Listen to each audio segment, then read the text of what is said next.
Усім прывітанне, з вами Зміцер Лукашук і у адмысловай праграмы Гендер Гэп, як заўсёды з нашай гендернай даследчыцай Ірынай Сідорскай мы абмяркоўваем усе актуальныя і надзённыя падзеі, праблемы, навіды, трэшавыя і крынжавыя выказванні, чаго таксама хапае на гендерную тэматыку. Добрый дзень, спадарыня Ірына. Добрый дзень, спадар Зміцер. Добрый дзень, шаноўнае спадарства. Ну што, ёсць такая как бы актуальная падзея, але праўда пакуль што крынжовых і сексісцкіх навінаў і выказванняў з боку вядомага генератара такіх выказванняў Лукашэнкі мы пакуль не маем. Я маю на ўвазе, зараз там адбываецца с настаўнікамі, яго там такая сустрэча, як там педсавет такі сабраў дырэктар, нібыта уяўляе сябе гімназіі, але по гэтаму але по-ранейшаму застаецца дырэктарам калгаса, таму ў такім стылі ўсё адбываецца, але навін пакуль няма. Калі мне мой СММшчык цягам нашай праграмы штосьці цікавае скіне, то мы по ходу гэта абмяркуем, але паколькі сабраліся настаўнікі і як бы там не было, ёсць, на жаль, такое, ну как бы стаўленне ці адносіны да настаўнікаў у Беларусі, што паколькі это бюджэтнікі, паколькі яны залежаць ад дзяржавы і ўсяго астатняга, што яны у пэўным сэнсе знаходзяцца ў рабскіх такіх умовах, у залежнасці пэўнай, таму з іх і складаюцца ўсе гэтыя выбарчыя камісіі і ўсё астатняе, што трэба, каб націснуць адразу настаўніка. І таму давайте пакуль гэта не будзем кранаць, але тэму рабства закранем.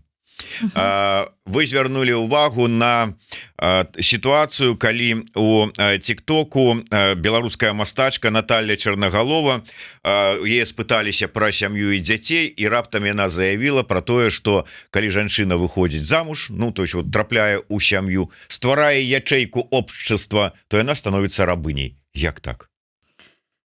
Ну так, гэта было нечакана, перш за ўсё, я думаю, для журналіста, які вось праводзіў гэтае пытанне. Гэта было у пэўнай меры нечакана і для аўдыторыі, бо гэта ну не проста вось там якая жанчына штосьці сказала, а гэта вельмі абмяркоўвалася. Гэта было відэо ў тик-току, і яно там вельмі абмяркоўвалось, было шмат і лайкаў, і дызлайкаў, і шмат было каментароў, і зразумела, што гэтая тэма, ну, задела людзей за жывое. І так на самой справе, вось, вы гаварылі, ну, рабства не рабства, але залежнасць, гэта адназначна. Давайте вось да гэтай мастачкі, так, Наталья Черноголова, гэта мастачка з Брэста, яна такая досыць ужо такая сталая жанчына, не скажаш там, што яна там маладая, яшчэ чагосьці не ведае. Здаецца, там яна 54-го года нараджэння, ну, таму ведае ўжо пра што гаворыць, і яна так і сказала, што маё шчасце не звязана ні з сям'ёй, ні з дзецьмі. Гэта быў мой свядомы выбар, бо калі б я, значыць, выйшла замуж, калі б у мяне былі дзеці, я б не пражыла бы тое жыццё, якое я б хацела, і я б дакладна не стала бы мастачкай. І яна як бы аргументавала свой погляд, яна сказала, што ну, вось не тое, што гэта там у яе бы гэта не атрымалася, а што гэта, ну, заканамерная сітуацыя для беларускай сям'і, што калі жанчына ў Беларусі выходзіць замуж, яна становіцца, ну, яна на самой справе сказала рабыняй для сваёй сям'і. Спадарня Ірына, давайте я для того, каб было больш так бы эмацыйна і рознакалярово, я просто цытату на мове оригинала зачитаю. У нас в Беларуси не может быть счастливой семьи, не может быть женщина счастлива замужем, потому что нет свободы. Женщина выходит замуж, она превращается в рабыню, она обслуживает мужчину, стирает, убирает. Мужчина более вольготно себя чувствует. Мои ровесницы выглядят все на 80 лет, и все плачут. Ну, Я не ведаю, ну вот кожны раз, калі вы прыходзіце до нас у студыю, я не бачу, каб у вас былі заплаканыя вочы.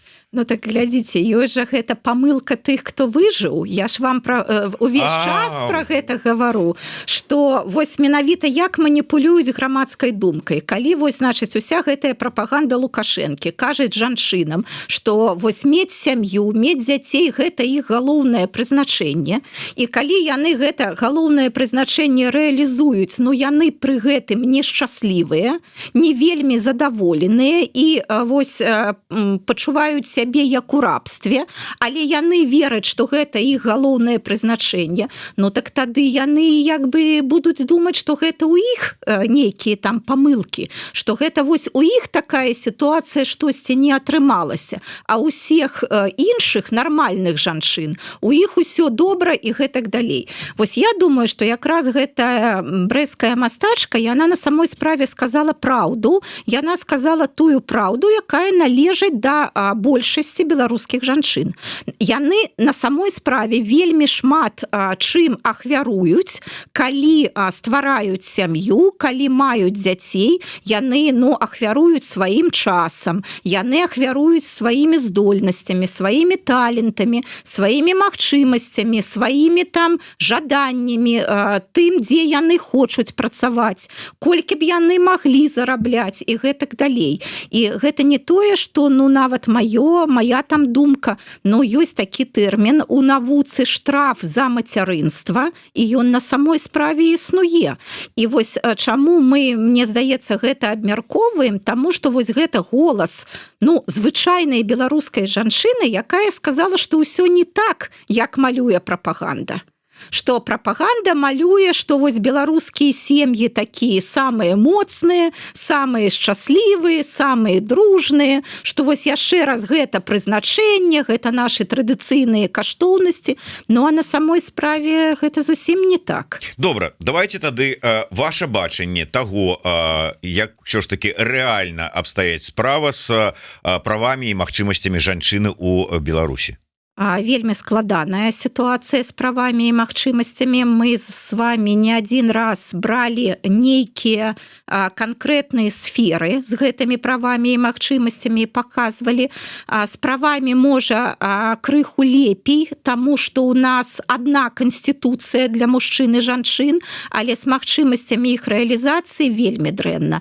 Я думаю, што вось калі мы з вами размаўлялі, мы амаль кожны раз гаворым пра вось гэтую другую змену, якую маюць замужнія жанчыны. Калі вось яны прыходзяць з працы і яны пачынаюць там гатаваць вячэру, мыць посуд, займацца з дзецьмі хатнімі справамі, там тое, што задалі дзецям у школе, хатнімі справамі і гэтак далей. Вось гэтая другая змена, якая кожны дзень ёсць у беларускіх жанчын, а вось гэтыя абавязкі сямейныя, яны не справядліва дзеляцца, і нават усе сацыялагічныя пытанні, якія праводзілі, паказвалі, што кожная жанчына ў 2,5 разы больш траціць на гэта часу, чым беларускія мужчыны. А ў сутках і ў мужчыны, у жанчын 24 гадзіны. І зразумела, што калі вось у жанчыны акрамя там працы, там нейкіх хобі, там яшчэ чагосьці ёсць вось гэтыя хатнія справы, якія займаюць вялікі кавалак яе часу, яе высілкаў, зразумела, іх не будзе хватаць на штосьці іншае. Атрымліваецца, што тыя наратывы, якія распаўсюджвае дзяржаўная прапаганда на гэтую тэму, яны не супадаюць з рэчаіснасцямі. Наколькі яны адрозніваюцца? Яны цалкам адрозніваюцца. Яшчэ раз, як прапаганда маніпулюе. Яна гаворыць жанчынам, перш за ўсё беларускім, што сям'я, дзеці – вашае галоўнае прызначэнне. Тады жанчына, рэалізуе гэта галоўнае прызначэнне, і калі яна у яе не хапае сіл, у яе не хапае часу, яна не можа рэалізавацца ў чымсьці іншым, яна думае, гэта ж маё галоўнае прызначэнне, значыць, гэта я не спраўляюся, значыць, гэта у мяне штосьці не атрымліваецца, а ва ўсіх іншых жанчын у іх усё добра, у іх усё атрымліваецца, яны там і рэалізуюць рэалізуюцца там у сваіх там талентах і гэтак далей. Таму гэта безумоўна маніпулятыўна.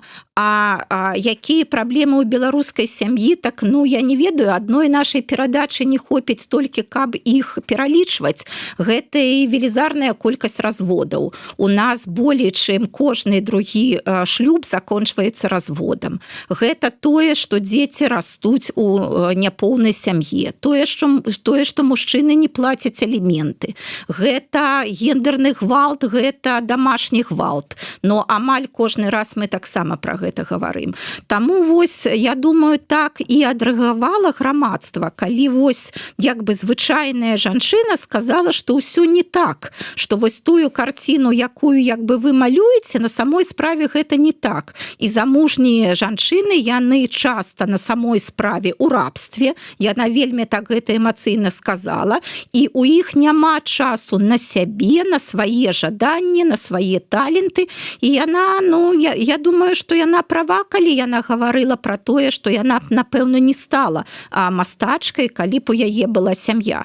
І між іншым, яна яшчэ вось звярнула ўвагу, я думаю, на вельмі такі важны момант. Вось калі менавіта пра дзяцей яна гаварыла пра тое, што каб выхаваць сёння вось у сучасным свеце прыстойнага, інтэлігентнага чалавека, на гэта трэба шмат высілкаў, трэба шмат сродкаў, трэба, гэта ж не тое, што вось там дзіця нарадзілася, ты яго корміш, там яно пайшло ў школу і гэтак далей. Яна звяртала ўвагу, што як трэба адукоўваць, там, колькі там розных гурткоў і гэтак далей, што трэба, каб дзіця пабачыла свет, трэба вандраваць. На ўсё гэта трэба сродкі, якіх няма ў звычайных беларусаў.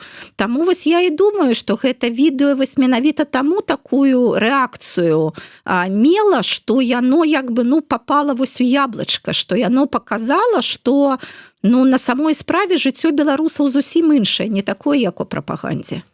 Слушайте, я вот не у тэме увогуле как бы такой поп-музыкі, а увогуле сучаснай лукашэнкаўскай поп-музыкі, дык тым больш толькі вось ведаю там на слуху там про Іру Дарафееву там і груздзей сёстраў Груздзевых, але вось пытаюцца: ага, а як жа ж наконт песні «Сялук, беларуская жонка», невестка Лукашэнкі выдала яго пажаданні? Я не ведаю, ці чулі вы гэтую песню? Ёсць на самой справе вось такая песня, і яна вось такі цалкам у гэтых наратывах беларускай прапаганды. Вось там менавіта такая мадэль беларускай жонкі, якая прысвяціла сябе сям'і, але галоўнае, яна як бы зусім з гэтым спраўляецца, і яна вельмі шчаслівая. Але гэта, толькі прапагандысцкая мадэль. Вяртаючыся да слоў гэтай мастачкі, мы ж не пра тое, што не трэба выходзіць замуж, так? Мы пра тое, што існуюць розныя мадэлі шчаслівага жыцця.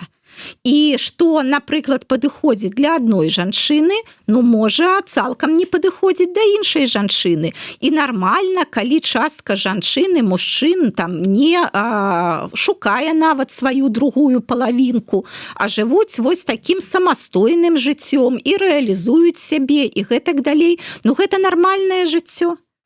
А вось менавіта тут таксама цікава, што як быццам бы жанчына, вось гэта ж мастачка, яна ж як бы развенчвае у тым ліку гендерныя стэрэатыпы, што вось што калі жанчына не замужам, вось яна такая няшчасная, што гэта значыць яна там нікому, значыць ніхто яе не пакахаў, гэтак далей. А яна, як бы гаворыць яшчэ раз, калі яна 54 года нараджэння, ёй 70 год. Яна, як бы мае рацыю пра сваё жыццё, і яна гаворыць: я, як бы жыву досыць шчаслівым жыццём, хаця я і адна. Бывае і так. Вось цяпер я разумею, адкуль растуць ногі ў гэтай фразы, якую любяць паўтараць жанчыны: я на цябе лепшыя гады свайго жыцця патраціла. Дарэчы, а вы так вот казалі хоць раз там у жыцці? Вы ведаеце, а можа калісьці казала, таму што так, у жанчын на самой справе вось ёсць такая, нават не тое, што спакуса, а вось такая, Ну, я б сказала бы, пастка, у якую можа папасть жанчына, што вось калі яна пачынае рэалізавацца пра сваіх дзяцей і пра свайго мужа, што вось на самой справе, што вось я вам тут служу, ну вы ўжо, значыць, тады сябе пакажыце, які, значыць, чаго вы дасягнулі. І такое на самой справе ёсць, і можа і ў мяне было, мне здаецца, пару разоў, ну наконт дзяцей я гэта дакладна бачыла, але я ўсё ж таки брала тады сябе ў рукі і гаварыла, што перш за ўсё я, напэўна, адказная за сваё асабістае жыццё, а потым ужо за жыццё маіх дзяцей, майго мужа і гэтак далей. А яшчэ вам хочу сказаць, што таксама вось вельмі цікава, зусім нядаўна прачытала такое даследаванне, хто больш шчаслівы ў сямейным жыцці. Вось раней я думала, што ну усе, хто у сям'і жывуць, і гэта сям'я ну не няшчасная, а больш-менш нармальная, што гэта больш шчаслівыя людзі, чым тыя, хто жывуць у адзіноце. Не, зусім не так. Вось зараз канадскія вучоныя праводзілі даследаванне, і яны даследавалі, як сям'я карэлюе з, яны гэта назвалі, мне здаецца, там эфектыўным старэннем. Ну, я маю на ўвазе, вось калі людзі ўжо там у другой палове свайго жыцця, яны стареюць, але без нейкіх там фізічных вялікіх пакут, без когнітыўных праблемаў, без эмацыйных, і такія больш-менш шчаслівымі. Так вось паказалі, што вось вельмі цікава, што, канешне, галоўныя бенефіцыяры сямейнага жыцця гэта мужчыны. Ну, хто б сумняваўся. Ніякіх сумневаў, што мужчыны, якія жывуць у сем'ях, у іх у 2 разы больш верагоднасць таго, што ў іх будзе вось гэта здаровае, шчаслівае старэнне. А вось самотныя мужчыны, у іх як бы мала шансаў на такое старэнне. А наконт жанчын зусім па-іншаму. Няма розніцы паміж жанчынамі, якія ў шлюбе і якія вось адзінокія. Няма розніцы, яны больш-менш аднолькава стареюць, але лепш за ўсё тым жанчынам, якія ніколі не былі замужам. Вось жанчыны, якія ніколі не былі замужам, у іх таксама ў 2 разы больш верагоднасць у параўнанні з жанчынамі, якія разведзены альбо ўдовы, тое, што ў іх будзе шчаслівая старасць. Таму вось так зараз. Прыгадваючы даследаванне пра тое, хто даўжэй жыве, мужчыны ці жанчыны, прынамсі ў Беларусі, у мяне тады складваецца такое адчуванне, што гэта вот ад шчаслівага старэння, ад шчасця мужыкі раней паміраюць. А мы вельмі шмат разоў з вами гаварылі, што гендерная роўнасць, яна на карысць мужчынам, ну, не перш за ўсё, але таксама мужчынам. І ў розніцы ў працягласці жыцця гэта дакладна.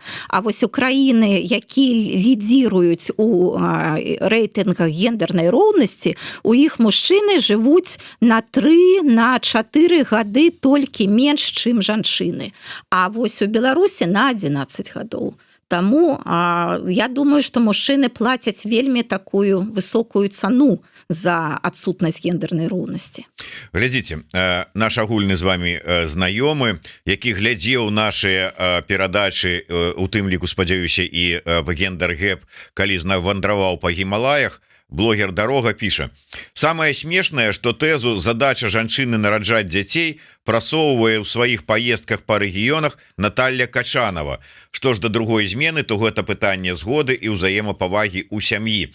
Ну, пра другую тэзу я згодны, а вот да першай тэзы пра Качанову. І сапраўды, вот глядзіце, толькі што нам прыгадалі Сялук з гэтай яе песняй, для якой нібыта прасоўвае тэзу, што за шчасце там і коня спыніць, і ў хату гарачую зайсці, і там мужу ногі памыць, і дзецям вечеру нагатаваць. Это шчасце вялікае, а гэтае вот што нараджаць. То есть такое адчуванне, што гэтыя тэзы прасоўваюць тыя, каму гэта не трэба рабіць, кого-то не датычыцца. Так гэта ж лепей за ўсё. Вось даваць парады людзям, якія, значыць, ну, якія ты ўжо сам альбо сама, ну, як бы следаваць, якім ты не будзеш.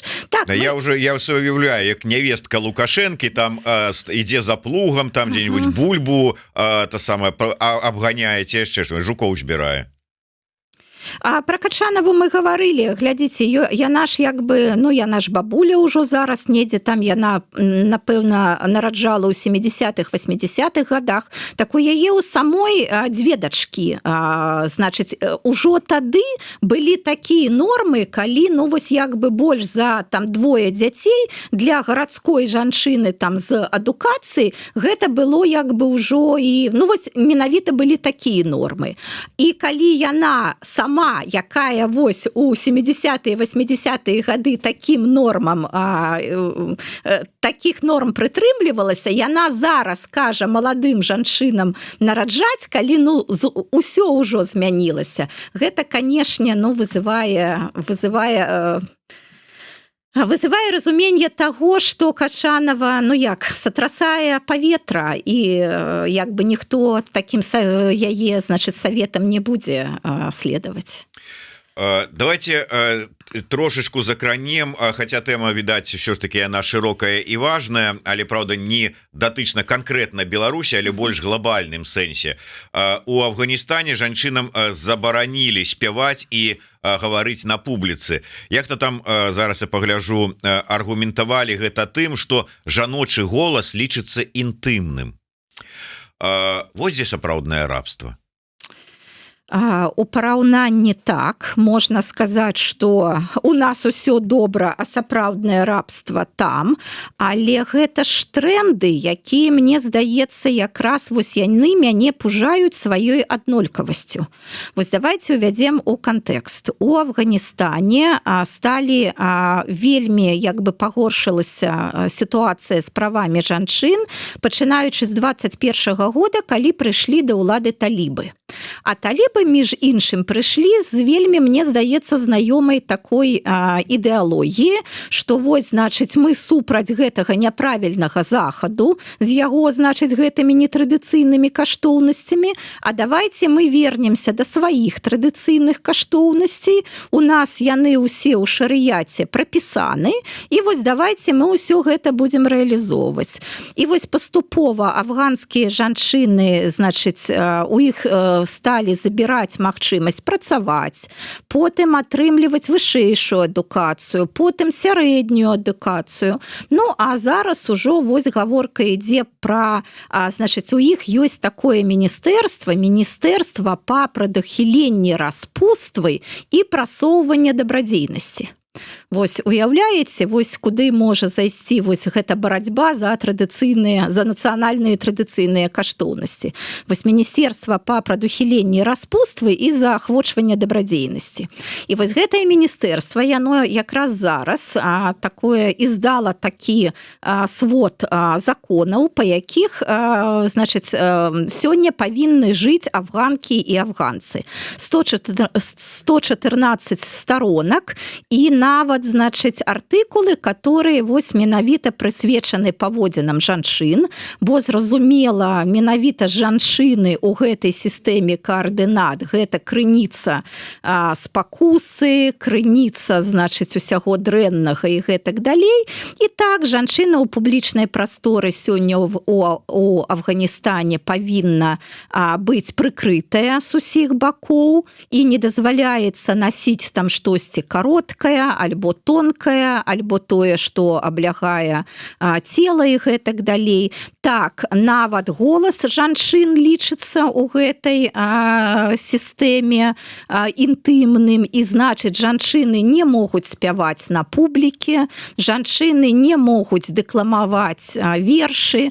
Ну і зразумела, тады жанчыны не могуць, напрыклад, прымаць удзел у нейкіх, ну, пратэстовых акцыях, бо калі яны будуць выкрыкивать нейкія лозунги, будуць там гучна гаварыць пра якія-небудзь патрабаванні, то тады яны таксама вось парушаюць гэты свод законаў. Таксама жанчыны, нават афганскія жанчыны не могуць глядзець на незнаёмых мужчын і наогул на мужчын, якія не з'яўляюцца іх родзічамі, альбо там, значыць, ну вось крэўнымі, альбо па шлюбе роднымі людзьмі. Гэта так, гэта ў нейкай ступені гучыць, ну вось як пэўная такая экзотыка, і на гэтым як бы фоне можа здавацца, ну што ў нас такога ніколі не было і ніколі не будзе, але вось я яшчэ раз гавару, тренд адзін і той жа, пра тое, што вось, значыць, грамадства разбэшчана гэтымі заходнімі няправільнымі каштоўнасцямі, што мы павінны вярнуцца да сваіх традыцыйных каштоўнасцей, і вось у Афганістане вось гэта, а ў Беларусі вось гэта, але ну шлях як бы, на жаль, у адным напрамку. Так, ну мы тут паціху набліжаемся до завяршэння нашай праграмы, а нічога такога у сваім стылі сексісцкім Лукашенко пакуль што не выдаў. Я думаю, што скажа, але можа на наступным тыдні тады. Да, гэта тады. Адзінае, што вот мы на пачатку я сказаў пра тое, у якой у прынцыпе такой полурабскай абставінах знаходзяцца настаўнікі, выкладчыкі ў Беларусі з розных прычынаў. Але вот Лукашенко не адпускае. Не адпускае ні 20-й год, ні вось гэта, таму што вот это самае дзяржаву яны павінны ўтрымаць. Я просто цытату дам кароткую, якая тут з'явілася. Звяртаецца да настаўнікаў, якія сабраліся, педсавет праводзіць дырэктар калгаса. Мы с вами в одной лодке, и деваться нам некуда. Темнить, врать или приукрашивать ситуацию не надо. Кто бы говорил, как называется. Ситуация вокруг очень сложная. Никогда вокруг Беларуси не было такой сложности, как сейчас. Так и надо. И такой сложной сложности, такой обсложненной сложности. Ну уже ладно. И страну надо удержать. И все хотим быть суверенными и независимыми. И как ее удержать, надо думать всем. И быть готовыми к этому. Что-то как-то, ці там записывали за ім дрэнна, ці думка такая, что это самое, некие рваными некими фразами, несконченными думками. И все начинается с нас, учителей, с нас, учителей. Оказывается, яшчэ і настаўнік. Ну, як быццам жа ён жа быў настаўнікам. Ну так, ну вось гэта манера Лукашэнкі, і гэта тое, што робіць яго гэтай палітычнай жывёлай. Ён як бы ведае, што сказаць той ці іной аўдыторыі. Але, канешне, калі вось гэта, ну, на нейкім такім вось, калі ты гэта крытычна да гэтага ставішся, ну, на самой справе думаеш, вось як ты можаш, наколькі ў цябе цынізм зашкальвае, калі вось ты гаворыш пра тое, што складанае становішча, што там можа быць страта суверэнітэту. Ну, менавіта ж ты гэта ўсё рабіў, каб менавіта Беларусь аказалася вось у такім складаным становішчы, і каб, значыць, паціху страчвала свой суверэнітэт. То есть вось ты перакладаеш тое, што ты зрабіў, каб захаваць уладу менавіта на іншых людзей. Але, ну, адукацыя гэта такая тэма, дзе заўсёды вельмі лёгка маніпуляваць грамадскай думкай і вельмі лёгка маніпуляваць настаўнікамі і настаўніцамі. Вось так, вось мы гаварым настаўнікі, а гэта ж, ну, у Беларусі на самой справе жаночая прафесія. І таксама вось я зараз успамінаю статыстыку, якая там была. Мне здаецца, каля 80% усіх настаўнікаў сярэдніх школ у Беларусі гэта менавіта настаўніцы. Гэта так, гэта жаночая прафесія, і гэта бюджэт, гэта залежнасць. Калі дзяржава як бы знішчыла амаль усе прыватныя школы, акрамя тых, значыць, якімі кіруюць менавіта самі прадстаўнікі рэжыму, і ніякай канкурэнцыі паміж школамі няма. І калі жанчына-настаўніца разумее, што калі яна страціць працу ў адной школе, то яна хутчэй за ўсё ўжо не атрымае працу ні ў якай іншай беларускай школе. Ну і пра тое, што мы гаварылі на ўсіх нашых перадачах. Прафесія настаўніка не вельмі добра аплачваецца, скажем, мякка, а у дачыненні да жанчын, у якіх ёсць гэтая другая змена, звязаная з сем'ямі. Ну так вось гэта і як бы атрымліваецца гэта замкнутае кола, што на самой справе маладая жанчына з настаўніцкай адукацыі, па-першае, верыць, што гэта та прафесія, у якой яна зможа рэалізавацца. Яна ідзе ў школу, бо школа ў тым ліку дазваляе ёй на самой справе працаваць і займацца справамі сям'і. Потым, значыць, вось гэта як бы сітуацыя не мяняецца. Яна разумее, што ніякіх іншых магчымасцей у яе няма, ні ў іншых школах, ні па-за межамі школы. Ну, вось так і фарміруецца гэты, ну, не тое, што лаяльны электарат, а людзі, якія, ну, я б сказала бы, не могуць выступаць супраць, таму што, ну, вось уся сістэма пабудавана так, што яны могуць впісацца толькі ў яе і, ну, калі яны, як бы, выпішуцца з гэтай сістэмы, хутчэй за ўсё яны не знойдуць ніякай альтэрнатывы. Ну вось менавіта такую сістэму Лукашенко і пабудаваў, гэта ж свядома ён рабіў усе гэтыя 30 год. І больш, чым на мужчын, гэтая сістэма дрэнна уздзейнічае менавіта на жанчын, бо ў іх яшчэ меншае выбараў і менш канкурэнтаздольнасці. Вось здаецца, у кожную перадачу мы пра гэта гаворым. Ну так, а потым яна яшчэ выходзіць замуж і трапляе ў падвойнае рабства ў квадраце. Ну так мы пра гэта і гаворым. Калі гэта, напрыклад, адзінокая жанчына, у яе якраз больш магчымасцяў разарваць, напрыклад, вось гэтую лаяльнасць на працы і пашукаць штосьці іншага. А калі ў яе дзеці, у яе яшчэ, можа, яна адказвае за сваіх састарэлых бацькоў. Жанчыны таксама гэтым часта займаюцца. І вось гэта яе як бы і ўтрымае. Спадарыня Ірына, ну пагадзіцеся, гледзячы вось на вас, можна ж канкрэтна сказаць, што гэта залежыць канкрэтна ад самого чалавека. Вы ж таксама выкладчыца, сямейная, з дзецьмі, но калі вот паўстала пытанне, парвалі і пайшлі сваёй дарогай. Гэта так, ад канкрэтнай асобы на самой справе вельмі шмат залежыць, і я у гэтым цалкам з вами згодная. Але ўсё ж такі я разумею вось зараз свае прывілегіі. Вось раней я іх, можа, таксама менш разумела, а зараз я разумею, што такое мець, напрыклад, партнёрскую мадэль у сям'і.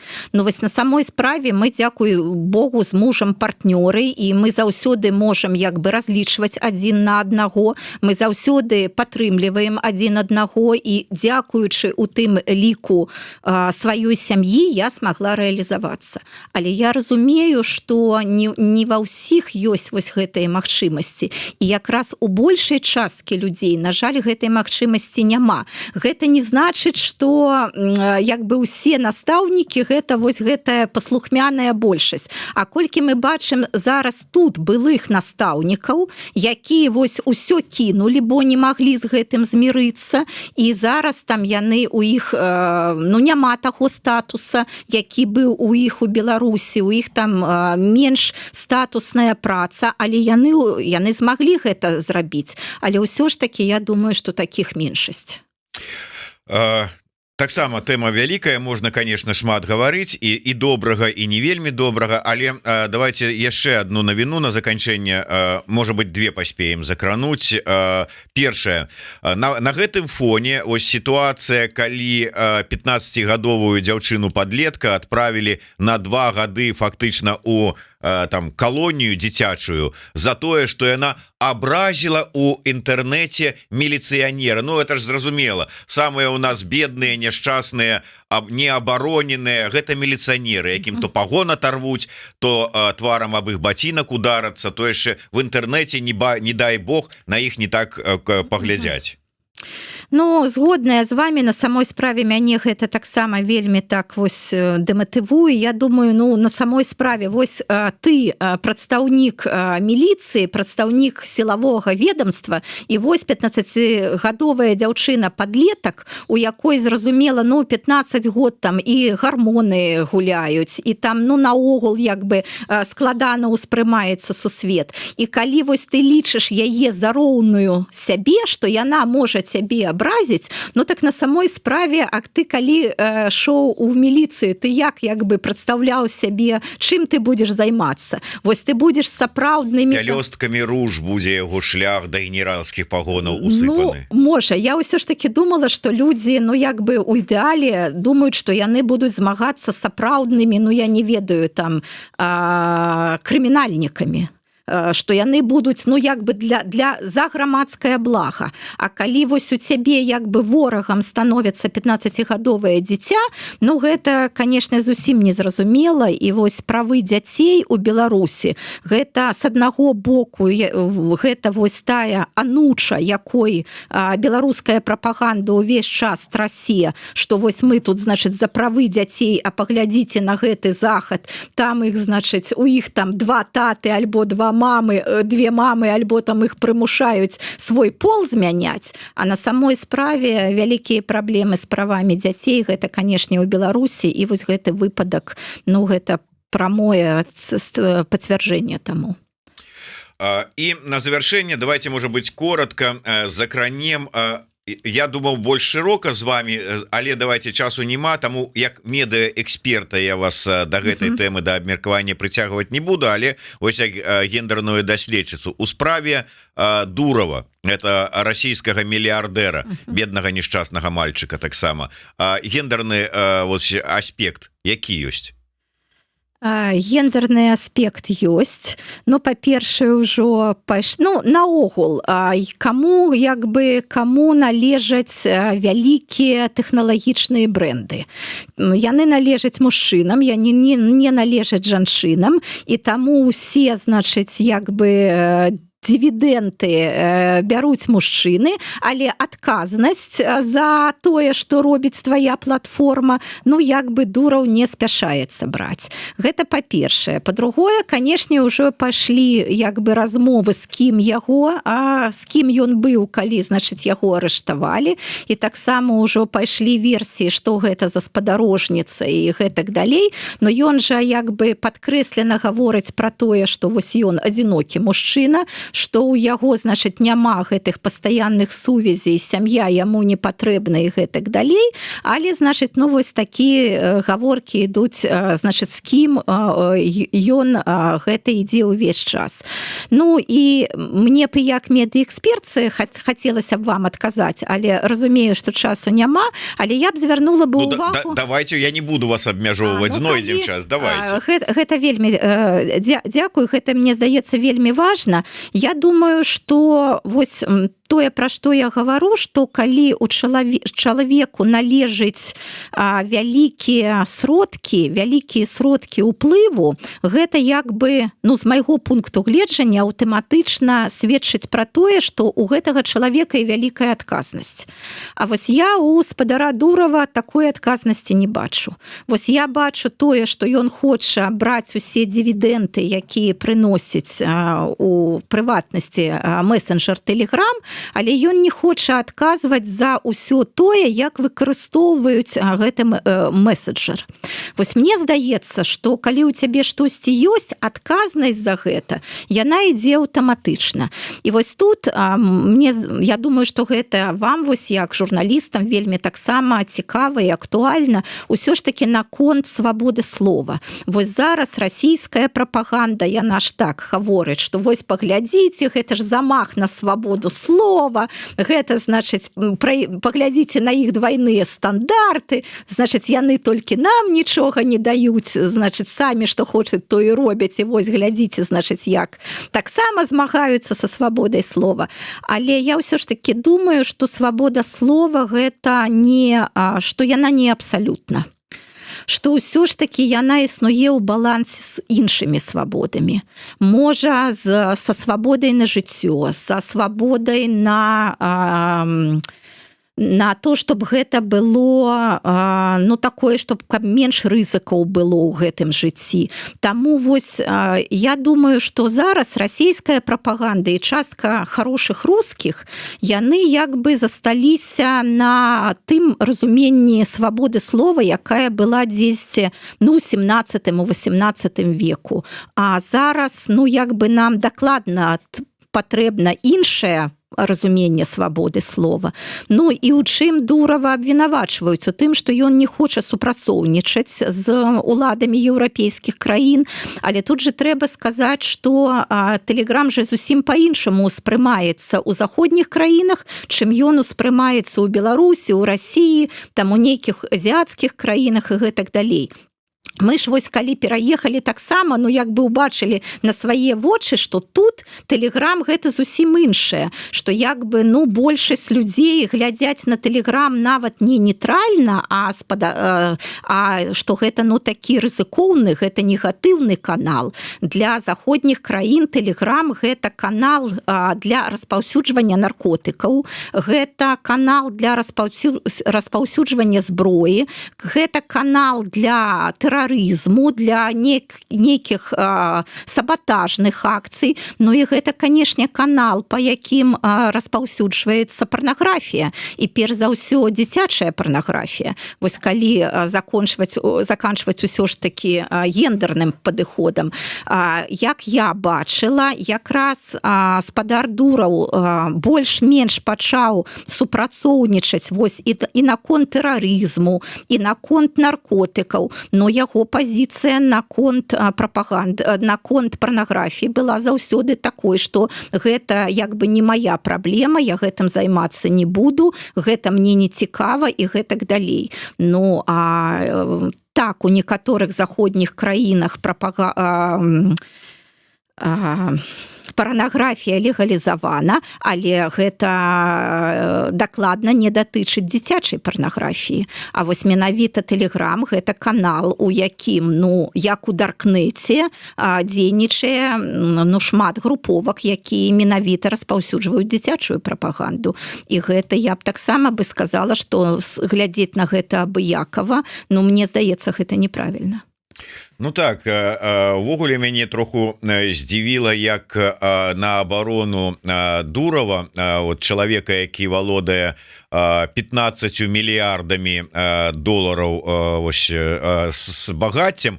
Тут как бы не зайздрасць до того, что багацце, але гэта сведчанне того, что чалавек, знаходзячыся там, скажем, под наглядам еўрапейскай нейкай там паліцыі, юрысдыкцыі, мае фінансавыя ўсе астатнія магчымасці сябе абараніць, наняць адвакатаў, стварыць сабе умовы знаходжання, выкупіцца, адкупіцца ў рэшце рэштаў. Каб жа ж вот так вот ліберальныя ўсе і дзеячы і ўсе астатнія змагаліся і выказваліся з нагоды там палітвязняў кшталту Колеснікавай, Статкевіча, Бабарыкі, расійскіх палітвязняў, якія знаходзяцца, у якіх няма гэтых 15 мільярдаў і нават аднаго няма, каб узяць сябе і адкупіць. Так тут і прапаганда, і лібералы так уже кінуліся бараніць, каб вы так вот гучна казалі пра астатніх усіх. Згодная з вами цалкам, на самой справе так. Можа, гэта такое скажэнне, бо мы як бы, ну вось мы прызвычаіліся ўжо да таго, што пад маркай барацьбы з экстрэмізмам, што гэта палітычныя справы, што гэта палітычныя суды і гэтак далей. Але гэта наше скажэнне вось лукашэнкаўскай Беларусі, пуцінскай Расіі і гэтак далей. Усё ж такі, ну, у заходніх краінах на самой справе існуе дэмакратыя, і суд незалежны. І я як бы, ну, я амаль упэўнена, што суд прыме, ну, як бы справядлівае рашэнне і разбярэцца, і ніякай палітычнай падаплёкі тут няма. Ну, як бы, яшчэ раз, калі мы так думаем, гэта наша скажэнне. І вось разуменне таго, што калі у нас так няма свабоды слова на дзяржаўным узроўні, і мы вымушаны карыстацца там, напрыклад, сакрэтнымі чатамі ў Тэлеграме, то гэта ненармальная карціна. І для Захада яна цалкам ненармальная. Для іх, ну, складана зразумець, чаму людзі карыстаюцца сакрэтнымі чатамі, калі, значыць, яны нічым дрэнным не займаюцца. І гэта таксама трэба мець на ўвазе. Але яшчэ раз, ну, калі ты чымсьці валодаеш, ты так ці інакш за это адказваеш. Тыя ж самыя алгарытмы штучнага інтэлекту, яны, ну, як я ведаю, даволі проста распазнаюць парнаграфію, перш за ўсё дзіцячую парнаграфію. Ну і гэта тое, што за чым трэба сачыць. Вось тут я як бы упэўнена. Дзякуй вялікі. Дзякуй вам. Ірына Сідорская была у штотыднёвай праграме Гендер Гэп, абмяркоўвалі самыя надзённыя актуальныя тэмы і пытанні, звязаныя з гэтай тэматыкай, як бы так, падтрымліваў яе ў гэтай дзейнасці. Зміцер Лукашук у студыі. Дзякуй вялікі. Такая партнёрская у нас как бы такая коаліцыя ў гэтай праграме. Дзякуй вялікі. Да сустрэчы. Жыве Беларусь. Жыве вечна.